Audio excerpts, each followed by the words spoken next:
দেশনেত্রী খালেদা জিয়া যখন দেশ পরিচালনার দায়িত্বে পেলেন, স্বৈরাচার বলেছিল 1 মিনিটও শান্তিতে থাকতে দিব না, মনে আছে? সেই একই ভূত কিন্তু আবার এদের উপরেও সওয়ার করেছে। প্রিয় ভাই বোনরা, আমি আপনাদেরই ভাই, আমি আপনাদেরই সন্তান।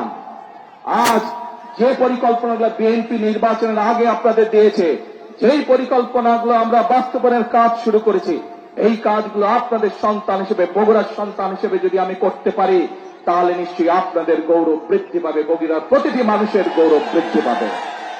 আজ আমি আপনাদের মুরব্বী সহ সকলের, মা বোন সহ সকলের দোয়া যেমন চাই, আমি আপনাদের সমর্থন তেমন চাই, এবং আপনাদের মাধ্যমে, মিডিয়ার মাধ্যমে সারা বাংলাদেশের সমর্থন চাই।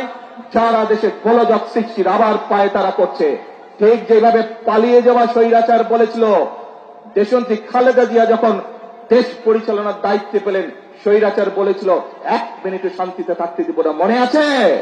সেই একই ভূত কিন্তু আবার এদের উপরেও সওয়ার করেছে। দেখেন কেমন আন্দোলন আন্দোলন কথা বলে, আর ব্যক্তি ঘটনাকে কিভাবে রাজনৈতিক রূপ দিতে চায়, ঠিক দিনাজপুরের ইয়াসমিনের ঘটনার মতন, যে ওই ঘটনাকে রাজনৈতিক রূপ দিয়ে দেশে অশান্তি তৈরি করা হয়েছিল, 172 দিনের হরতাল ডাকা হয়েছিল, মনে আছে নিশ্চয়ই আপনাদের। আসুন, আজ সময় হয়েছে, মানুষ ম্যান্ডেট দিয়েছে বিএনপিকে তাদের পরিকল্পনা বাস্তবায়ন করার জন্য।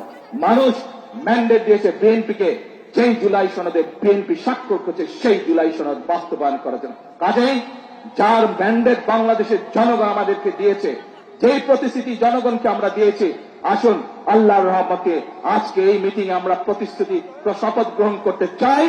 প্রত্যেকটি সেই শপথের প্রত্যেকটি প্রতিশ্রুতি ইনশাআল্লাহ যাতে আমরা বাস্তবায়ন করতে পারি, প্রত্যেকটি প্রতিশ্রুতি আমরা বাস্তবায়ন করব।